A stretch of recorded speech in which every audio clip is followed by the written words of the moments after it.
तो my dear student, आज की ये वीडियो आप लोगों के लिए बहुत ही महत्वपूर्ण होने वाली है, क्योंकि आज की इस वीडियो में बात करेंगे बीए 6 सेमेस्टर के पॉलिटिकल साइंस यानी सोशोलॉजी के फर्स्ट पेपर के most important question and answer के बारे में। तो इस वीडियो में क्वेश्चन भी हैं, उसका उत्तर भी मैंने आप सभी के लिए तैयार किया। तो वीडियो को आपको पूरा जरूर देखना, आपको गारंटी के साथ बोल रहा हूँ, काफ़ी ज़्यादा हेल्प मिलेगी। काफ़ी सारे जो प्रश्न है वो इसी वीडियो से आपकी परीक्षा में आने वाले हैं। तो बिना किसी देरी को वीडियो को शुरू करते हैं और प्रूफ के तौर पर देख लीजिए। ये आपका बीए थर्ड ईयर यानी कि बी तृतीय वर्ष है। सेमेस्टर जो है वो आपका 6 है यानी कि छठा सेमेस्टर है। सब्जेक्ट आपका राजनीति शास्त्र यानी पॉलिटिकल साइंस है। प्रश्न पत्र यानी कि पेपर जो है वो फर्स्ट पेपर है, क्योंकि आप सभी को मालूम है कि फिफ्थ सेमेस्टर और सिक्स सेमेस्टर में हर एक सब्जेक्ट के दो दो पेपर होते हैं। तो ये फर्स्ट पेपर है, ठीक है, जिसका नाम है भारतीय राजनीतिक विचारक। मतलब कि जितने भी प्रश्न आएंगे पॉलिटिकल साइंस फर्स्ट पेपर में, उसमें भारत के जो राजनीतिक विचारक हैं या फिर राजनीतिक क्षेत्र के बारे में उन्होंने विचार प्रस्तुत किए हैं, उन सभी महान पुरुषों से संबंधित प्रश्न होंगे, ठीक है। तो आज की इस वीडियो का जो सबसे पहला प्रश्न है कि ब्रह्म समाज के संस्थापक कौन थे और उनके बारे में जानकारी दीजिए। तो ये बहुत ही महत्वपूर्ण प्रश्न है। आई होप आप कहीं ना कहीं या फिर चाहे 11वीं 12वीं क्लास में आपने ब्रह्म समाज के बारे में तो सुना ही सुना होगा, ठीक है। तो ये ब्रह्म समाज के संस्थापक कौन थे, ठीक है। तो ध्यान से सुनेंगे, इसका उत्तर बहुत ही महत्वपूर्ण प्रश्न है, कई बार परीक्षा में आ भी चुका है पिछले वर्षों में। तो उत्तर लिखेंगे कि सन 1828 में राजा राम मोहन राय द्वारा ब्रह्म समाज की स्थापना की गई।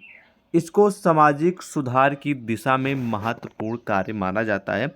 उन्होंने इसके द्वारा आधुनिकता, उदारवाद एवं विवेकवाद की नवीन धारा यानी कि नई धारा भारत में प्रवाहित की, ठीक है। तो ये जो ब्रह्म समाज था, ठीक है, ब्रह्म समाज एक प्रकार का आंदोलन किया गया था, ठीक है, उसका ही नाम रखा गया था ब्रह्म समाज, ठीक है। तो 1828 ईस्वी में राजा राम मोहन राय द्वारा स्थापित यह एक सामाजिक धार्मिक सुधार आंदोलन था। क्या था? सामाजिक धार्मिक सुधार आंदोलन था ब्रह्म समाज, ठीक है। और इसको राजा राम मोहन राय द्वारा 1828 ईस्वी में स्थापित किया गया था। और ये जो आंदोलन था, इसका उद्देश्य यह था, ध्यान रखेंगे, इसका उद्देश्य क्या था? इसका उद्देश्य ये था कि हिंदू धर्म को शुद्ध करना था, ठीक है। और भी बहुत सारे उद्देश्य थे, लेकिन एक मेजर उद्देश्य भी था, ठीक है। तो इस प्रकार लिखेंगे इसका परिचय, क्लियर। उसके बाद इसी में अगला प्रश्न है कि हिंदू समाज में फैली बुराइयों को दूर करने के लिए रनौडे ने क्या सुझाव दिए। रनौडे एक महापुरुष थे, कह सकते हैं कि ये एक राजनीतिज्ञ थे, राजनीतिक चिंतक थे, ठीक है। इन्होंने समाज में जो बुराइयां फैली हैं उनको दूर करने के क्या उपाय बताए हैं, सुझाव दिए हैं। तो इन्होंने निम्न सुझाव दिए हैं। पहला तो बाह्य जगत से संपर्क ना रखना, मतलब कि बाहरी देशों से संपर्क ना रखना, ठीक है। और दूसरा था कि अंतःकरण की पुकार न सुनने और बाह्य सत्ता के समक्ष समर्पण करने की प्रवृत्ति, ये एक सुझाव था। और तीसरा था सामाजिक अधीनता, सामाजिक दूरी और जातीय अहंकार को बनाए रखना, ठीक है। और अगली जो सुझाव था, बुराइयों को अस्थायी रूप से बनाए रखने के प्रयत्नों को निष्क्रिय भाव से सहन कर लेना। और अगला था जीवन के लौकिक क्षेत्रों में श्रेष्ठता प्रदान करने की अनिच्छा। तो कुल मिला के ये क्वेश्चन हमेशा तो परीक्षा में नहीं आता है, कभी कदार आता है, लेकिन फिर भी मैंने इसमें इंक्लूड कर दिया ताकि आ जाए तो ये कहने का आपका मौका ना रह जाए कि सर आपने बताया नहीं, इसलिए मैंने बता दिया। हालांकि आता है बहुत कम है प्रश्न। उसके बाद अगला प्रश्न कई बार रिपीटेड है और कई बार आ भी चुका है एग्जाम में, इसके बारे में जरूर चर्चा करेंगे और जरूर जानेंगे। क्वेश्चन ये है कि शिक्षा पर राजा राम मोहन राय के विचार बताइए। यानी जो एजुकेशन होता है, इसके बारे में राजा राम मोहन राय जी के क्या विचार है, इन्होंने क्या कुछ बात कही है, उसके बारे में जानते हैं। तो उत्तर लिखेंगे, राजा राम मोहन राय पाश्चात्य शिक्षा के समर्थक थे। तो यहाँ पर एक मतलब कि शब्द है पाश्चात्य शिक्षा। एक शिक्षा शब्द होता तो शायद आप समझ जाते कि हाँ भाई शिक्षा के समर्थक थे, एजुकेशन के समर्थक थे, सभी को कहते थे कि आप लोग शिक्षा पे ध्यान दीजिए, पढ़ाई करिए, स्कूल जाइए, ठीक है, नॉलेज लीजिए। तो राजा राम मोहन राय जी पाश्चात्य शिक्षा के समर्थक थे यानी सपोर्ट करते थे। तो पाश्चात्य शिक्षा का मतलब क्या होता है, इसके बारे में पहले आपको जानना जरूरी है, ठीक है। तो चलिए ये जान लीजिए। देखिए मैंने यहाँ पर आप लोगों के लिए तैयार भी कर दिया ताकि आपको समस्या ना हो। तो पाश्चात्य शिक्षा से तात्पर्य यानी पाश्चात्य शिक्षा का मतलब होता है शिक्षा की वह प्रणाली जो मुख्य रूप से पश्चिमी दुनिया में विकसित हुई है, जिसमें तर्क, विज्ञान और आधुनिकता पर बल दिया जाता है, उसे पाश्चात्य शिक्षा कहा जाता है, जो पश्चिमी दुनिया में विकसित हुई है। ठीक है, ध्यान रखेंगे। उसके बाद उनका कहना था, ध्यान से सुनेंगे, कि उनका कहना था कि भारत की शिक्षा व्यवस्था हमें केवल क्लर्क बना सकती है, अधिकारी नहीं। इसलिए अच्छा तो यही होगा कि हम भारतीयों को अंग्रेजी शिक्षा भी दी जानी चाहिए। इसलिए सन 1816 से 1700 में इन्होंने एक अंग्रेजी स्कूल की स्थापना की। हिंदू कॉलेज की स्थापना उन्हीं की प्रेरणा से की गई, यानी कि उन्होंने एक अंग्रेजी स्कूल की भी स्थापना की थी। इन्होंने कहा था कि हमारी जो भारतीय शिक्षा व्यवस्था है, इससे हम क्लर्क बन मतलब कि क्लर्क हमें बना सकती है, ठीक है, लेकिन हमें अधिकारी नहीं, यानी कि जिसको आप लोग बोलते हैं कि मुखिया अधिकारी, या आप ऐसे कह सकते हैं कि हमें नौकर बना सकती है, मालिक नहीं। ठीक है, मतलब कि ये उदाहरण के तौर पे मैं बता रहा हूँ। देखिए एक अधिकारी, एक ऑफिसर, और ऑफिसर के अंडर करने वाले जो लोग होते हैं, क्लर्क होते हैं, आर्मी होती है, जो भी रहते हैं लोग, ठीक है, उनके अंडर ही रहते हैं, जितना वो कहते हैं उतना ही करते हैं। ठीक है, और अधिकारी अपना कुर्सी पे आराम करते हैं, या फिर कह सकते हैं कि क्लर्क से कम काम करते हैं। ठीक है, लेकिन वो अधिकारी बैठे हैं। तो वही चीज़ कहा गया है कि शिक्षा व्यवस्था हमें क्लर्क बना सकती है, अधिकारी नहीं। इसलिए अच्छा तो ये होगा कि हमें भारतीयों को अंग्रेजी की भी शिक्षा दी जानी चाहिए। ठीक है, अंग्रेजी के बारे में जानकारी देनी चाहिए। इसलिए 1816 और 17 के बीच में उन्होंने अंग्रेजी स्कूल की स्थापना की, और बाद में हिंदू कॉलेज की स्थापना उन्हीं के इंस्पिरेशन में, उन्हीं की प्रेरणा से की गई थी। ठीक है, और आज आप लोग चाहे 9th हो, चाहे 10th, 11th, 12th, हर एक क्लास में आप लोग इंग्लिश एज अ सब्जेक्ट के रूप में आप लोग पढ़ते हैं। ठीक है, तो इसी तरह धीरे धीरे इन्हीं राजनीतिक विचारकों की वजह से हिंदी एक आज सब्जेक्ट के रूप में लोगों को पढ़ाया जाता है, जाना जाता है। वरना शायद इन लोगों का सपोर्ट नहीं होता, इन लोगों का इसके बारे में सोच नहीं होती, तो हिंदी एज अ सब्जेक्ट के रूप में शायद ना पढ़ाया जाता। ठीक है, क्योंकि अंग्रेजों ने तो गुलाम बना रखा था हमारे देश को, तो उनकी भाषा को हम क्यों यूज करें। लेकिन उन लोगों से इन्होंने कुछ, भले ही उन्होंने राज किया, भले ही उन्होंने शोषण किया, लेकिन उनसे कुछ सीखने वाली बात भी सीखी कि उनसे क्या सीखना चाहिए, ये भी उन्होंने ध्यान में रखते हुए रखा। तो आज आप लोग अंग्रेजी भी पढ़ते हैं। ठीक है, जैसे भले ही आपके घर में, आपके दुकान पे, आपके कहीं पर चोरी होती है, कोई चोर चोरी करने आता है, चुरा ले जाता है, तो कहीं नहीं कहीं उस चोर से भी आपको कुछ ना कुछ सीखने को मिलता है। भले ही आपके घर पे कुछ भी चुरा ले गया हो, सीखने को ये मिलता है कि आपको पता चलता है कि चोर किस रास्ते से आया है, ठीक है, कैसे आया है, इन सब की जानकारी मिलती। तो आप उस चीज़ को, जैसे कि आपके दीवार काट के आ गया, तो आप उस दीवार को स्ट्रॉन्ग बनाएंगे। अगर वो सामने से आ गया, ठीक है, तो मतलब कि आपके दरवाजे से आ गया, तो दरवाज़ा आप लोग ध्यान में रखते हुए, ठीक है, उसको अच्छे से बंद करेंगे। ठीक है, और मान लीजिए कि चोर आपके घर में पहले से, कोई किसी की अनुपस्थिति में पहले भी घर में घुस कर बैठ गया, तो आप लोग अब घर का लॉक लगाएंगे, सोने जाएंगे तो पूरे घर को देख लेंगे। ठीक है, तो कहीं ना कहीं सीख भी दे जाता है आप सभी को। ठीक है भाई, सोचने वाले तो सीख ले ही लेते हैं, वरना तो आज की दुनिया तो आप सभी को मालूम ही है। अगला प्रश्न प्रस्तुत है कि राजा राम मोहन राय भारतीय पुनर्जागरण के अग्रदूत थे, स्पष्ट कीजिए। ठीक है, बहुत ही महत्वपूर्ण प्रश्न ये भी है, जान लेते हैं। उत्तर लिखेंगे कि राजा राम मोहन राय को भारतीय पुनर्जागरण का सिरमौर कहा जाता है। क्या कहा जाता था? सिरमौर। और ये सिरमौर शब्द है, इसका मतलब होता है सर्वश्रेष्ठ या फिर श्रेष्ठ व्यक्ति, प्रधान, मुख्य। ठीक है, जो मुखिया हो, जो मुख्य हो, जो सबसे श्रेष्ठ हो, उसको सिरमौर भी कहा जाता है। ठीक है, तो यहाँ पर राजा राम मोहन राय को भारतीय पुनर्जागरण का सिरमौर कहा जाता है। बी पजुमदार के अनुसार आधुनिक भारत में राजनीतिक चिंतन का क्रम राजा राम मोहन राय से ठीक उसी तरह प्रारंभ होता है जैसे कि पाश्चात्य राजनीतिक चिंतन का इतिहास अरस्तु से होता है। अरस्तु भी एक प्रमुख विद्वान है, ठीक है, समाजशास्त्री हैं। वे भारत में न केवल आधुनिकता के प्रवर्तक थे, बल्कि यानी कि इसको अपितु बोलते हैं, उन्होंने सृजनात्मक सुधारवाद की नींव रखते हुए अकर्मण्यता, भाग्यवाद, विघटन आदि के विरोधी में प्रबल आवाज उठाई।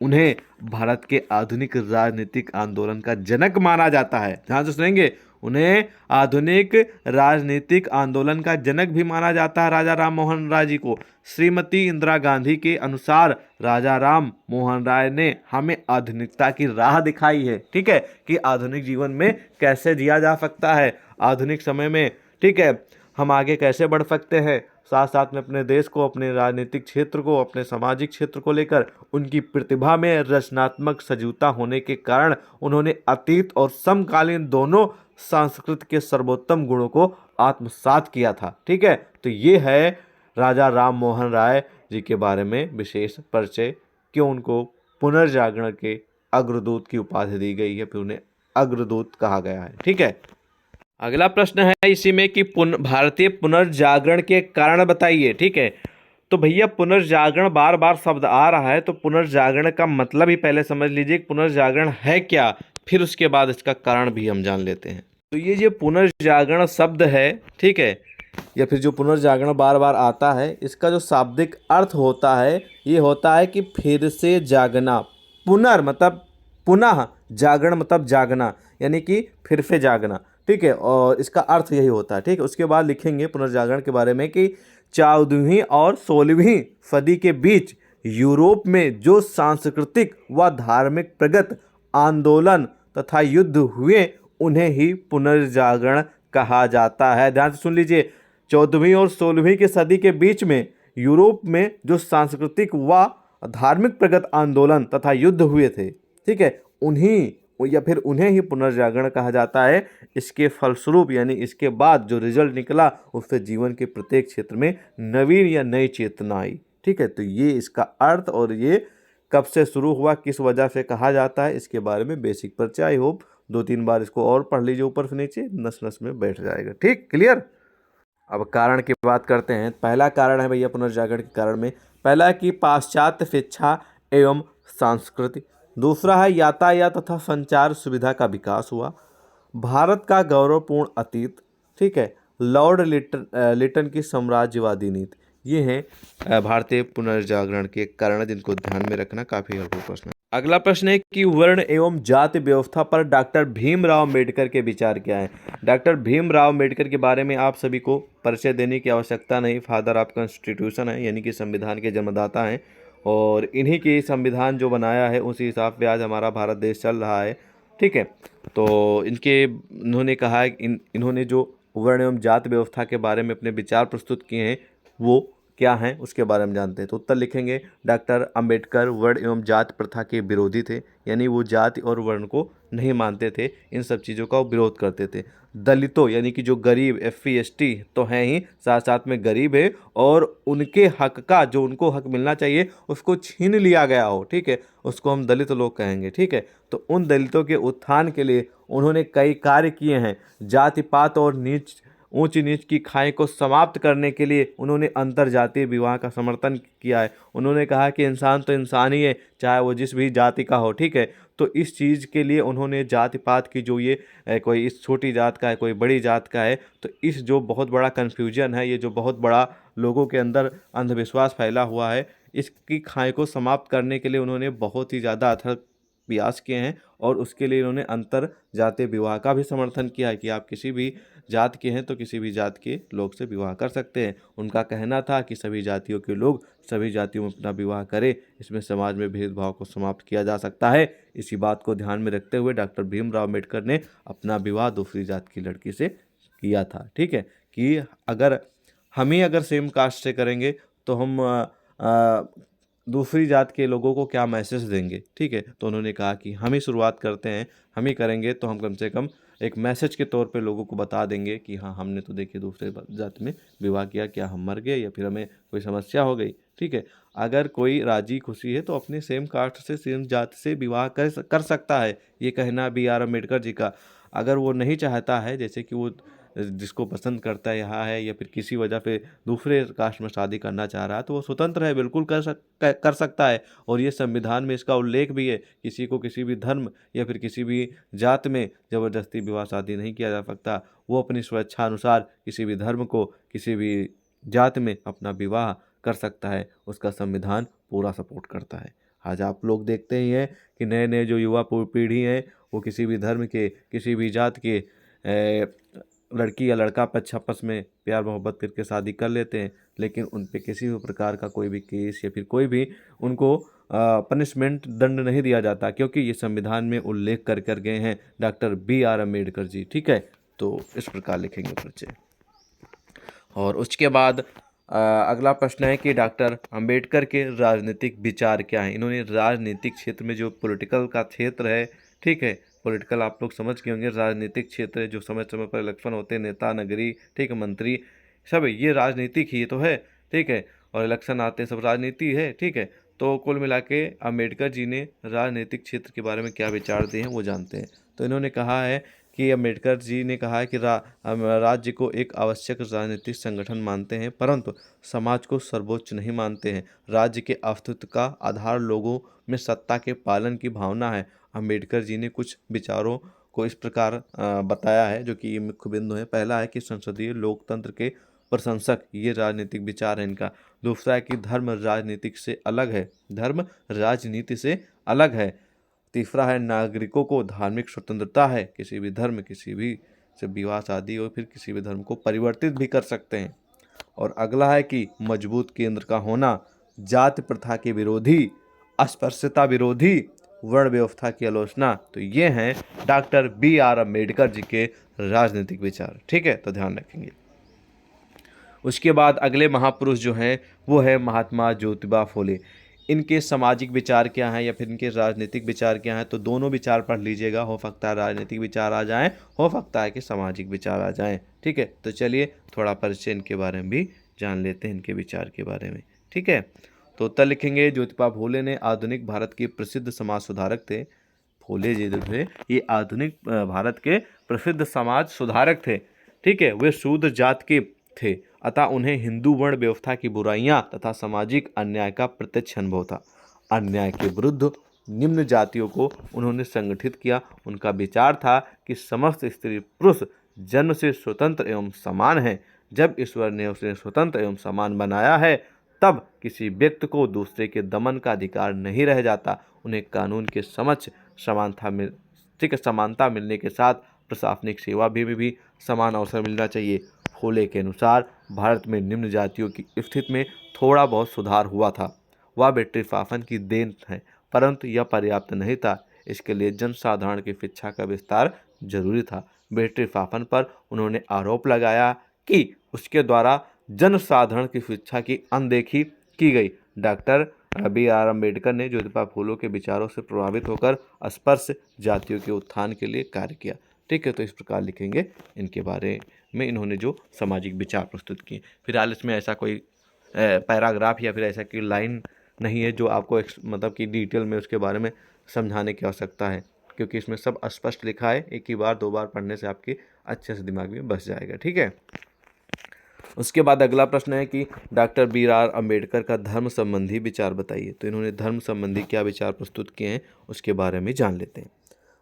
प्रारंभ में डॉक्टर भीमराव अम्बेडकर ने किसी धर्म की आलोचना नहीं की, लेकिन जब उन्होंने देखा कि दलितों के साथ अन्याय हो रहा है, ठीक है, उच्च जातियां खान पान, रहन सहन भेदभाव कर रही हैं, तो उन्होंने हिंदू धर्म से नाता तोड़ने का निश्चय किया। जो सभी धर्म को पानी देने को तैयार नहीं, वह धर्म नहीं सजा है। हिंदू धर्म में दलितों को धार्मिक स्थानों पर जाने से रोका जा रहा था। अम्बेडकर इससे काफ़ी दुखी थे। इससे दुखी होकर कुछ लोगों ने इस्लाम और कुछ लोगों ने ईसाई धर्म को स्वीकार कर लिया। डॉक्टर अम्बेडकर का झुकाव बौद्ध धर्म की तरफ था। उन्होंने अपनी अनुयायियों के साथ बौद्ध धर्म को स्वीकार कर लिया। महात्मा बुद्ध ने वर्ण व्यवस्था को कर्म के आधार पर माना था। ठीक है, तो इस वजह से इन्होंने उसको समर्थन किया और उस धर्म को स्वीकारा। ठीक है, तो अम्बेडकर जी का मत ये था, धर्म संबंधी विचार ये था कि आप किसी भी धर्म के हैं, किसी भी जात के हैं, तो आप ये जो खान पान, ऊंच नीच, रहन सहन, ठीक है, का भेदभाव क्यों कर रहे हैं? अगर मान लीजिए आप हिंदू ही जात के हैं तो हिंदू जात में कोई भी, चाहे नीची जाति का इंसान हो चाहे ऊपर के जात का इंसान हो, सभी से आप उठना बैठना, खान पान, एक इंसान के हाथ का पानी पी लीजिए, ठीक है, ऐसा होना चाहिए। लेकिन ये था नहीं, तो इसलिए B.R. अम्बेडकर जी ने कहा कि ऐसे हिंदू धर्म का फ़ायदा क्या, जिसमें आपस में हिंदू हैं तब भी उसमें भेदभाव किया जा रहा है, ठीक है, वो चाहे रहन सहन में हो, खान पान में हो, ठीक है, तब भी भेदभाव किया जा रहा है। तो इस धर्म को तो परित्याग करना ही ठीक है, ठीक है। तो इस वजह से उन्होंने इसका काफ़ी ज़्यादा लोगों को मैसेज देने का प्रयास किया कि ऐसा मत करें, ठीक है, और आपसदारी में, मतलब कि आपस में मिलजुल कर रहें, ठीक है। तो ये काफ़ी ज़्यादा उन्होंने ये सब मामले देखे, इस वजह से उन्होंने बौद्ध धर्म की तरफ झुकाव अपना मोड़ा था, ठीक है। तो इस प्रकार लिखेंगे धर्म संबंधी विचार।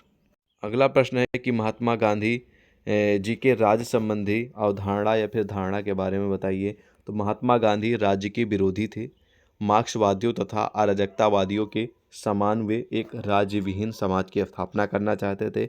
दार्शनिक आधार पर राज्य का विरोध करते हुए गांधी जी ने कहा कि राज्य व्यक्ति के नैतिक विकास का मार्ग प्रशस्त नहीं करता। व्यक्ति का नैतिक विकास उसकी आंतरिक इच्छाओं और कामनाओं पर निर्भर है। राज्य हिंसा पर आधारित होता है। गांधी जी राज्य की सत्ता में वृद्धि के विरोधी थे।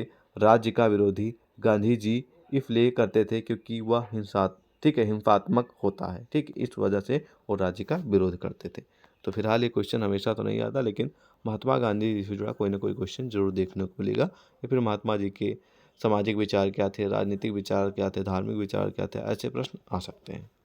अगला प्रश्न है कि भारत की खोज, डिस्कवरी ऑफ इंडिया। भारत की खोज, इसको इंग्लिश में डिस्कवरी ऑफ इंडिया कहा जाता है, एक पुस्तक है, एक रचना है। ये किसकी है? तो पंडित जवाहरलाल नेहरू ने भारत की खोज, डिस्कवरी ऑफ इंडिया नामक पुस्तक लिखी थी। इसके खोजकर्ता या फिर कह सकते हैं कि रचनाकार पंडित जवाहरलाल नेहरू जी हैं। अगला प्रश्न प्रस्तुत है कि रविन्द्रनाथ टैगोर ने राजनीतिक विचार क्या प्रस्तुत किए हैं? तो उत्तर लिखेंगे, रविन्द्रनाथ टैगोर जी ने अधिकारों का संदेश देना चाहते थे। रविंद्र जी अधिकारों का, यानी कि अपने अधिकार का संदेश देना चाह रहे हैं कि अपने हक के लिए आप हर हद तक जा सकते हैं, परंतु उनके अनुसार अधिकार किसी व्यक्ति की निजी संपत्ति नहीं है। सच्ची मानव प्रगति सहानुभूति के क्षेत्र के विस्तार के साथ होती है। हमारे समर्पण, काव्य, दर्शन, विज्ञान, कला और धर्म हमें इस बात में सहयोग देते हैं कि हम अपनी चेतना के लक्ष्य को अधिक उच्च तथा विशाल क्षेत्रों की तरफ विस्तृत, यानी कि बड़ा करें। टैगोर ने उन लोगों की भत्सना की जो जातीय अहंकार और शक्ति मद के वशीभूत होकर मानव गरिमा का अपमान करते थे। वे चाहते थे कि दलित और गरीब लोग अपने पुनरुद्धार के लिए नैतिक शक्ति का अर्जन करें। उन्हें स्वदेशी समाज के अपने लेख में गांवों के पुनर्संगठन का समर्थन किया। गांव के लोगों को स्वयं अपने गांव के कल्याण के लिए योजना बनानी चाहिए, ठीक है। तो देखिए, इन्होंने कहने का मतलब इनका ये है कि जो ना, ये था कि आप अपने अधिकार के लिए, आप चाहे जिस भी दलित हैं, गरीब हैं, ठीक है, कोई बात नहीं है, आप अपने अधिकार की लड़ाई लड़ सकते हैं। और गरीब है तो उसको क्या, उसके अधिकार नहीं मिलने चाहिए, ठीक है, उसके लिए क्या कोई सिस्टम नहीं है, उसके लिए कोई कानून नहीं है, ठीक है, क्या वो हकदार नहीं है, ठीक है। तो इन सब चीज़ों के बारे में इसमें बताया है। 2-3 बार ऊपर से नीचे तक इसका उत्तर पढ़ लेंगे तो कुछ आपको पॉइंट समझ में आ जाएंगे, तो आगे आप बना के लिख सकते हैं, ठीक है। अगला प्रश्न है कि महात्मा गांधी के आर्थिक विचार बताइए। तो महात्मा गांधी जी के आर्थिक विचार में नंबर 1 पे खादी कार्यक्रम, नंबर 2 पे कुटीर उद्योग धंधे, नंबर 3 पे उद्योग के राष्ट्रीयकरण की विरोधी, नंबर 4 पे पूंजीवाद के विरोधी, 5वां है विज्ञान के आविष्कारों का उचित प्रयोग, आर्थिक स्वावलंबन, ठीक है, स्वावलंबन। तो ये हैं महात्मा गांधी जी के आर्थिक विचार। अब अगला प्रश्न है कि गांधीवाद के बारे में बताइए। तो उत्तर लिखेंगे, गांधी जी ने कुछ सिद्धांत बताए थे, उन्हीं सिद्धांतों को पूर्ण मानते हुए उसी मार्ग पर चलना गांधीवाद है। ध्यान से सुन लीजिए, गांधी जी ने कुछ सिद्धांत बताए थे, ठीक है, और उन्हीं सिद्धांत को पूरा मानते हुए उसी मार्ग पर चलना गांधीवाद होता है। यद्यपि गांधी जी ने अपने सिद्धांतों को पूर्ण नहीं माना था, लेकिन उनके अनुयायी गांधी जी के सभी सिद्धांतों को पूर्ण मानते हैं। देश में गांधी जी के समर्थक बहुसंख्यक, यानी बहुत लोग हैं, इसलिए गांधीवाद आज के युग में प्रासंगिक है। तो इस प्रकार लिखेंगे गांधीवाद के बारे में जानकारी, परिचय। ठीक है। तिलक, बाल गंगाधर तिलक की स्वराज संबंधी अवधारणा। ठीक है। तो तिलक के अनुसार राष्ट्र की उन्नति के लिए प्रगति का मूल स्वराज्य में निहित है। उनके अनुसार स्वराज्य मेरा जन्मसिद्ध अधिकार है और इसे हम लेकर रहूँगा। उन्होंने स्वराज्य के 4 तरीके बताए हैं। पहला है स्वदेशी का प्रयोग बदले, मतलब अपने देश में जो भी चीज़ें हैं, एक्सपेरिमेंट करना हो गया, कुछ भी खरीदना हो गया, अपने देश का ही खरीदें और अपने देश में ही रहें। स्वदेशी, अपने ही देश का हर चीज़ प्रयोग करें, वहीं पर एक्सपेरिमेंट करें, वहीं का हर माल खरीदें, ठीक, वहीं पर सेल करें, ये कहना था उनका। कहना था दूसरा इनका ये था कि विदेशी वस्तुओं का बहिष्कार करें। कोई चीज़ अगर विदेश का है, हमारे देश के अलावा दूसरे देश का है, चाहे वो बेचना हो, चाहे खरीदना हो, या फिर किस चीज़ का प्रयोग करना हो, उसका बहिष्कार करें, ठीक है, विदेशी चीज़ों का। और निष्क्रिय प्रतिरोध हो और राष्ट्रीय शिक्षा, ठीक है, यानी कि देश लेवल पर सभी को शिक्षा दी जानी चाहिए। तो ये थे उनके स्वराज संबंधी कुछ संबंधी अवधारणाएं, और उसके बारे में इन्होंने जो 4 तरीके बताए हैं, ठीक है। और इनका एक नारा भी था कि स्वराज्य मेरा जन्म अधिकार है और मैं इसे लेकर रहूँगा। अगला प्रश्न है कि रोनाल्डे के आर्थिक दर्शन, या फिर रोनाल्डे के आर्थिक विचार, या फिर राजनीतिक विचार, ऐसा भी प्रश्न आ सकता है। तो आप दोनों पे फोकस करना है। तो यहाँ पर आर्थिक दर्शन के बारे में पूछा गया है, तो उत्तर लिखेंगे आर्थिक क्षेत्र में रोनाल्डे द्वारा अपना विचार व्यक्त किया गया। उनके विचारों का अध्ययन निम्न शीर्षक के अंतर्गत किया जाता है, या फिर किया जा सकता है। तत्कालीन मान्यताओं का खंडन, भारत की दरिद्रता के लिए उत्तरदायी तत्व, जिसमें से एकमात्र साधन कृषि पर निर्भरता है। दूसरा है नए उद्योगों के लिए पूंजी का अभाव होना, ऋण की पुरानी व्यवस्था, बढ़ती जनसंख्या, जोखिम उठाने की क्षमता नहीं है, परंपरागत सामाजिक व्यवस्था की मांग। ये कुछ उन्होंने आर्थिक, देखिए ये सब समस्याएं लोगों के अंदर। भाई इंसान के पास अगर एक ही मात्र साधन है इनकम का, तो समस्या होगी कृषि। और नए उद्योग के लिए सिंपल सी बात है कि पैसे आपके पास होंगे नहीं तो समस्या होगी। अगर कोई बिजनेस करना चाह रहे हैं तो पूंजी पैसा है नहीं तो उसका अभाव है, ये एक बहुत बड़ी समस्या है। ऋण पुरानी व्यवस्था है, ठीक है, रुपया कम दिया जाएगा, इंटरेस्ट कम समय में ज़्यादा लिया जाएगा, जनसंख्या बढ़ रही है, लोग रिस्क लेना नहीं चाहते हैं, ठीक है, और सामाजिक व्यवस्था में जो है बदलाव हो नहीं रहा। तो ये सब चीज़ें हैं जो आर्थिक चीज़ों में बदलाव ना होने के कारण, ठीक है, ये समस्याएं होती हैं। तो ये सब जो हैं भारत की दरिद्रता के लिए उत्तरदायी तत्व हैं, ठीक है, ये सब।